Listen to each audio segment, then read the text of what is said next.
Assalamualaikum warahmatullahi wabarakatuh. Selamat datang di mata kuliah kalkulus ya, atau kalkulus untuk fisika. Hari ini akan kita bahas terkait dengan sistem koordinat, garis lurus, dan grafik persamaan. Nah, sebenarnya materi ini adalah materi awal yang harus dipahami oleh mahasiswa. Demikian pula materi ini sudah pernah disinggung ya sebelumnya di pelajaran matematika di SMA. Nah, jadi sifatnya kita hanya sedikit mengulang saja ya. Nah, diawali dengan sistem koordinat Kartesian. Nah, ini adalah koordinat yang paling familiar ya, paling famous digunakan di fisika, di mana terdapat komponen-komponen seperti titik asal ya, mana perpaduan dari sumbu X dan sumbu Y ya. Jadi apa itu sistem koordinat Kartesian? Yaitu pasangan garis yang mana? Sumbu X dan sumbu Y yang tegak lurus ya. Yang dinamakan tegak lurus itu pasti akan membentuk sudut 90 derajat. Yang nantinya kita sebut dengan sumbu-sumbu koordinat, di mana keduanya itu saling berpotongan pada titik asal. Ya, ini potongannya kita sebut dengan titik asal. Biasanya di sini posisinya adalah 0,0 ya, 0,0. Artinya 0 pada sumbu X, 0 juga pada sumbu Y. Nah, adapun ini pengenalan positif atau negatifnya dari daerah-daerah pada koordinat Kartesian. Nah, koordinat Kartesian ini dibagi menjadi 4 kuadran ya, kuadran 1, 2, 3, dan 4. Nah, di mana masing-masing terdapat perbedaan tanda untuk posisi-posisi titik yang berada di masing-masing kuadran. Nah, adapun sumbu-sumbu koordinat ini membagi menjadi 4 ya. Kita sebut dengan kuadran. Nah, di mana kuadran 1 nilai sumbu X dan sumbu Y-nya positif, kuadran 2 sumbu X-nya negatif, sumbu Y-nya positif, kuadran 3 kedua sumbu X dan sumbu Y negatif, dan kuadran keempat sumbu Y-nya negatif, tapi sumbu X-nya positif.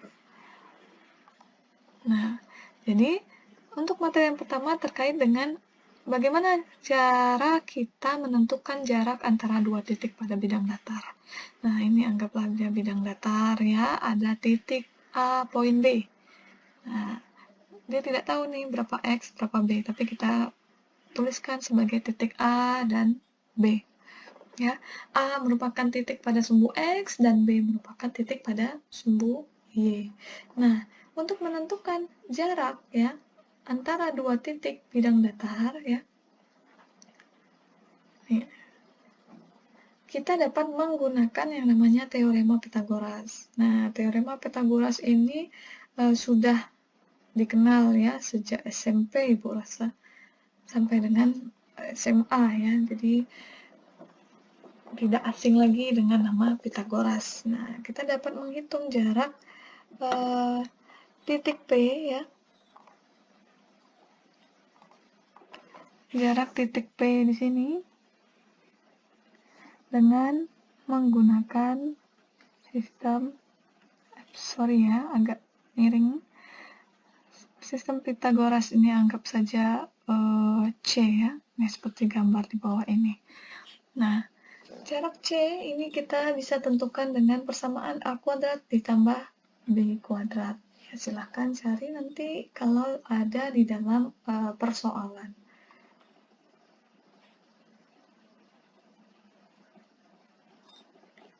Nah, selanjutnya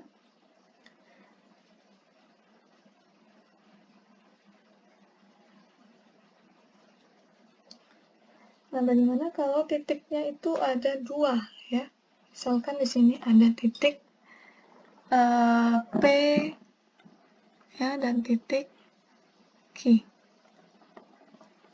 Nah, titik P dan Q memiliki koordinat X1, Y1, dan titik Q memiliki koordinat X2, Y2.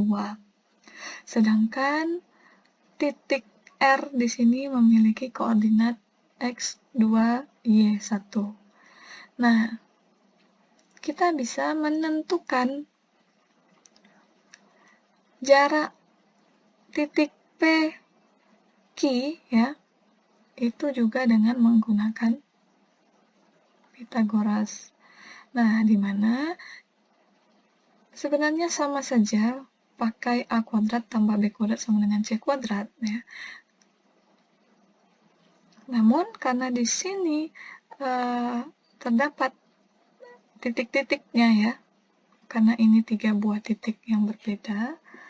Kalau yang tadi ya lebih titiknya lebih ke sumbu yang 0, ya. Kalau kita lihat sini ini 0, di sini juga 0. Nah, tapi kalau yang ini posisinya tidak 0. Jadi kita harus menentukan dulu panjangnya PR dan PR ini dan RQ. Gimana caranya? Nah, inilah caranya, ya. Besar panjangnya adalah X2 dikurang X1, sedangkan untuk RQ Y2 dikurang Y1. Nah, di sini ada tanda mutlak, artinya jika hasilnya negatif, ya, misalkan anggaplah negatif 1, ya, artinya nanti hasilnya juga sama dengan 1 jaraknya, ya. Lalu masukkanlah ke dalam persamaan atau teorema Pythagoras, sehingga nanti diperolehlah berapa jarak titik P, Q, ya. Nah, kita langsung masuk ke persoalan saja supaya lebih aplikatif, ya. Nah, di sini sudah Ibu tuliskan solusinya. Nah, nanti silakan tetap dicari di catatannya masing-masing, ya. Ibu tidak mau mahasiswa hanya mensalin saja solusi yang ada pada slide. Jadi, untuk melatihkan kemampuannya, ya silakan dituliskan di catatannya masing-masing. Lalu konfirmasi ke sini, apakah hasilnya sama atau tidak, ya. Kalau tidak, lihat bagaimana runtutan solusinya. Kalau sama, berarti siswa sudah oke pengetahuannya tentang menentukan jarak antara dua titik ini, ya. Nah, selanjutnya di dalam koordinat kartesian nantinya kita akan bertemu dengan persamaan lingkaran, ya. Nah, lingkaran ini merupakan himpunan dari titik-titik yang terletak pada jarak yang tetap, ya, di mana jarak yang tetap itu kita sebut jari-jari, ya, dari suatu titik tetap, titik pusat, ya. Kan ini ada lingkaran, yang mana yang jari-jari? Berarti yang 3 ini, ya. Lalu mana yang titik pusatnya? Yang ini, ya. Nah, jadi misalnya ada sebuah lingkaran dengan jari-jari 3 berpusat pada titik min 1, 2. Mana min 1? Min 1 yang ini, 2 adalah ini, ya. Berarti ini titik atau posisinya. Andaikan, ya, ada X dan Y, ya, pada seberang lingkaran, nah, maka kita dapat menentukan rumus jarak atau persamaan jarak. Berapa kira-kira jaraknya, gitu, ya. Sebelum kita tahu jari-jari misalkan 3, gitu, ya. Nah, anggaplah angka 3 ini belum tahu kita, atau kita mengkonfirmasi apakah benar jaraknya 3 seperti jari-jari, gitu, ya, dengan menggunakan rumus jarak ini. Nah,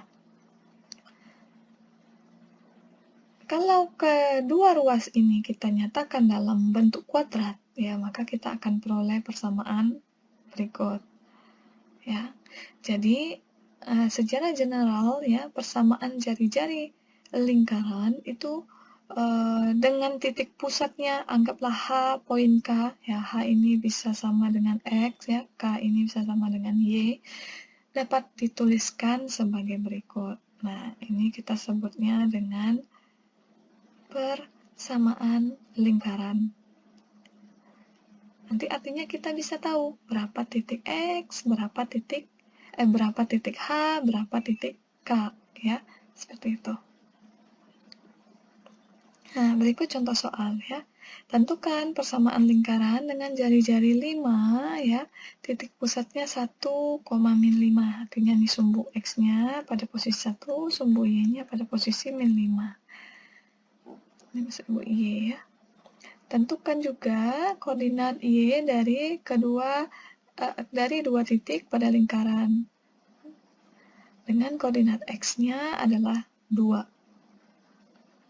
Nah, jadi kita masukkan saja ke dalam persamaan lingkaran, ya. Dan yang ditanyanya adalah pada koordinat Y berapa kira-kira titiknya.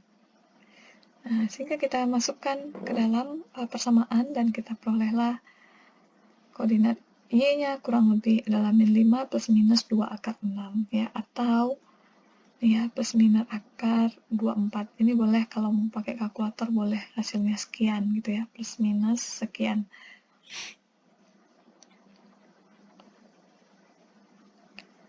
Nah, berikutnya kita kenal yang namanya ada titik tengah. Nah, titik tengah itu berarti apa? Definisinya dia berada pada posisi tengah di antara garis lurus, ya. Garis lurus ini juga berasal dari dua titik, ya, antara P dan Q. Nah, mana titik tengah? Yaitu ya titik M. Nah, titik M akan memiliki koordinat mengikuti persamaan di bawah ini. Ini sumbu X-nya, ya. Ini sumbu Y-nya. Nah, lihat saja. Titik X1, Y1 ini yang mana? Yaitu punya si titik Q. X2 sama Y2 ini yang mana? Yaitu punya titik Q, ya, yang tadi P maksud Ibu, ya. Nah, berarti titik tengahnya bisa kita tahu. Yaitu separohnya, ya, seperduanya dari masing-masing titik P dan Q. Nah, langsung masuk ke contoh soal. Misalkan ada titik A dan titik B, tentulah titik D ini berada di tengah-tengah, ya, A dan B. Nah, berapa kira-kira? Ya, masukkan saja ke dalam persamaan yang sudah kita tahu sebelumnya itu, ya. Perolehlah titik D-nya 2,4. Nah, ini silahkan coba digambarkan di catatannya. Benar nggak ini berada di tengah-tengah antara garis A dan garis B? Nah, sekarang kita lanjut ke kemiringan garis, ya. Kemiringan garis, ya,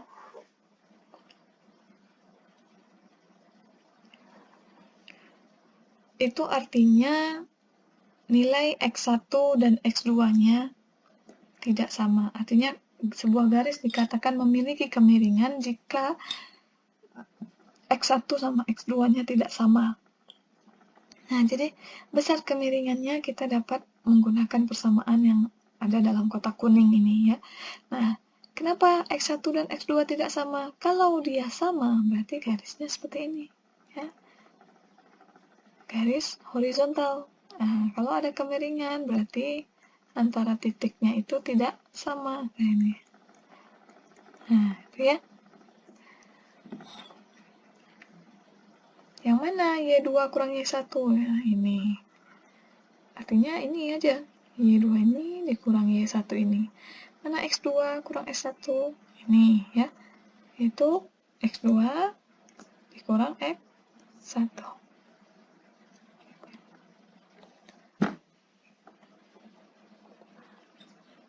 Nah, ini cara lain, ya. Jika titik-titiknya itu ada lebih dari 2. Nah, artinya di sini ada A aksen dan ada pula B aksen. Nah, kemiringannya sama, ya.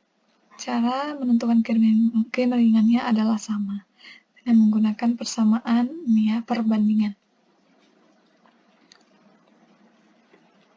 Nah, untuk kemiringan itu kita nyatakan sebagai ukuran kecuraman suatu garis. Artinya semakin besar kemiringannya, ya, semakin curam dia. Tapi kalau semakin kecil atau 0 gitu ya, berarti tidak ada kemiringan seperti garis yang ini. Ini kemiringannya 0. Nah, kemiringan yang besar ya, ini yang 3, ini kan curam sekali ya. Sama dengan min 3, yang berbeda hanya arahnya saja. Begitu juga untuk yang kemiringan 3/2 dan 1/2. Nah, ini hanya ilustrasi seberapa miring sih garis itu terkait dengan besarnya M-nya ya, atau gradiennya. Nah, berikutnya kita akan bahas mengenai garis lurus terkait dengan kemiringan titik. Nah, misalkan di sini tinjaulah garis pada gambar ya. Situ ada titik 3,2 dan titik 8,4 ya. Nah, berapa melalui titik 3,2 mempunyai kemiringan 2/5. Ya. Dari mana kemiringan 2/5 ini? Ya, silakan menggunakan persamaan yang kita jelaskan sebelumnya. Nah, garis yang melalui titik tetap ya X1 dan Y1 dengan kemiringan M akan memiliki persamaan berikut. Ya, mana ini titik tetapnya ini ya? 3,2 dengan gradiennya 2/5 akan memiliki persamaan. Tinggal masukkan saja. Nah, kita sebutnya ini dengan kemiringan titik. Nah, kalau kemiringan intersip apa? Kalau kemiringan intersip ada salah satu titik yang berada pada koordinat 0. Sehingga bentuk kemiringannya itu ya memenuhi persamaan ini. Di mana dia melalui titik tetap X1, Y1 juga ya, sama seperti tadi. Nah, model yang seperti ini kita sebutnya dengan kemiringan intersip. Nah, kalau garis tegak bagaimana lagi? Nah, garis tegak seperti ini berarti hanya mempunyai satu titik pada salah satu sumbu yang sama nilainya, gitu ya. Kalau pada vertikal ini kita X-nya sama dengan K, ya. Kalau pada mendatar, Y-nya yang sama dengan K. K ini mana? K ini mana ya? Yaitu yang nilainya sama tadi, nih. 5/2 kalau dari contoh ini ya. Nah, jadi bagaimana lagi kalau bentuk persamaannya AX tambah BY tambah C sama dengan 0. Ya, misalkan di sini ada persamaan, 3 buah persamaan ya. Nah, persamaan ini dapat ditulis ulang dengan memindahkan semua komponennya ke sebelah kiri ya. Artinya kita samakan dia sama dengan 0 semuanya. Jadi bisa diubah. Maka semuanya akan berbentuk ini ya. Di mana A dan B tidak 0. Nah, dan kita sebut persamaan ini dengan persamaan linier umum. Sering sekali ini digunakan ya untuk pemfaktoran untuk menentukan nilai-nilai X dan Y. Nah, sekarang kita pelajari tentang garis-garis yang sejajar. Nah, di mana yang dikatakan garis-garis itu sejajar? Ketika dua garis itu tidak memiliki titik potong. Ya, artinya kalau garis ini sejajar, kita teruskan terus ya, dia tidak akan pernah memiliki potong. Nah, titik potong itu apa ya? Bersatu dia di satu titik gitu. Tidak akan pernah terjadi ini ya. Kalau pernah terjadi ini berarti tidak garis sejajar. Oke? Nah, gimana? Harus dinotkan beberapa hal ya. Nah, dua garis tidak tegak dikatakan sejajar jika dan hanya jika memiliki kemiringan yang sama. Nah, dan intersip yang berbeda. Ini syarat yang pertama ya. Nah, dua garis tegak dikatakan sejajar jika dan hanya jika keduanya adalah garis yang berbeda. Jadi ada dua syarat yang harus dipenuhi oleh garis tegak ketika dikatakan dengan garis sejajar. Nah, contoh soalnya, carilah persamaan garis yang melalui titik 6 dan 8 sejajar dengan ini. Silakan dicari di catatannya masing-masing yang gunakan gradien ya tadi ya. Nah, berikut nih Ibu kasih solusinya, nanti silakan dicocokkan masing-masing dengan pekerjaannya ya. Kita lanjut dulu, bagaimana cara menggambarkan grafik ya. Terakhir ini grafik persamaan. Nah, terdapat 3 langkah ya. Koordinat, dapatkan koordinat titik dari beberapa persamaan ya, dari beberapa titik yang memenuhi persamaan. Kedua, plotlah titik-titik itu dalam bidang. Bidangnya mana? Bidang kartesian tadi. Yang ketiga baru dihubungkan sehingga menjadi sebuah kurva yang mulus. Nah, contohnya ini, grafik persamaan Y sama dengan X kuadrat dikurang 3. Nah, misalkan ini ya, kita plot, kita detailkan dia dulu. Karena kita butuh beberapa titik sehingga dia nanti membentuk sebuah kurva. Nah, ketika titik-titiknya ini sudah dapat, kita plotlah dia dalam bidang ya. Dalam bidang. Nih ya.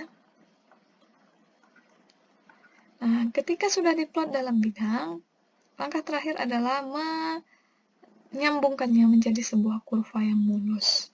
Ya, biasanya bentuknya itu bisa diprediksi kalau misalkan X kuadrat ini kan parabola ya. Artinya nanti akan membentuk setengah parabola yang membuka mulutnya ke atas. Nah, kalau nanti persamaannya Y sama dengan min X kuadrat tambah 3 misalkan. Nah, ini nanti akan membentuk setengah lingkaran yang menutup ya mulutnya ke bawah ya. Itu sudah pasti terjadi. Jadi bisa dijadikan untuk konfirmasi ya benar atau tidak gambar kita itu. Nah, berikutnya carilah titik-titik perpotongan garis Y dan parabola Y sekian ya, dan gambarkan kedua persamaan tersebut dalam bidang koordinat yang sama. Nah, jadi solusinya adalah untuk selesaikan dua persamaan yang berbeda ya, satu garis, satu parabola karena ini kuadrat ya.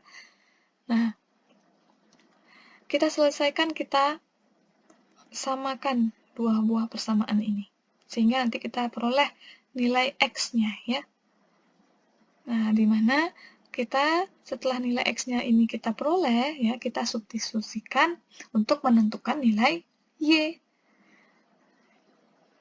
Nah, sehingga dapat nilai Y-nya nanti, dan itulah titik-titik perpotongannya ya masing-masing.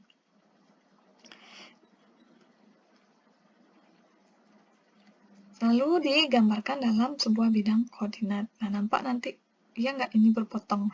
Kita tadi dapatnya titik potongnya min 1, 4 ya di sini, dan titik yang kedua min 2, 2 ya. Nah, nanti terlihat di gambar. Kalau gambarnya bagus, digambarkan sesuai dengan koordinat yang sesuai, itu nanti akan pas dapatnya titik-titik potongannya seperti yang kita cari dengan teori ya. Oke, demikian materi kita terkait dengan sistem koordinat, garis lurus, dan grafik persamaan. Ibu harapkan bisa dipahami dan dapat digunakan berulang ya jika ada pemahaman yang tidak paham di satu topik. Lebih dan kurang Ibu mohon maaf. Ibu akhiri. Assalamualaikum warahmatullahi wabarakatuh.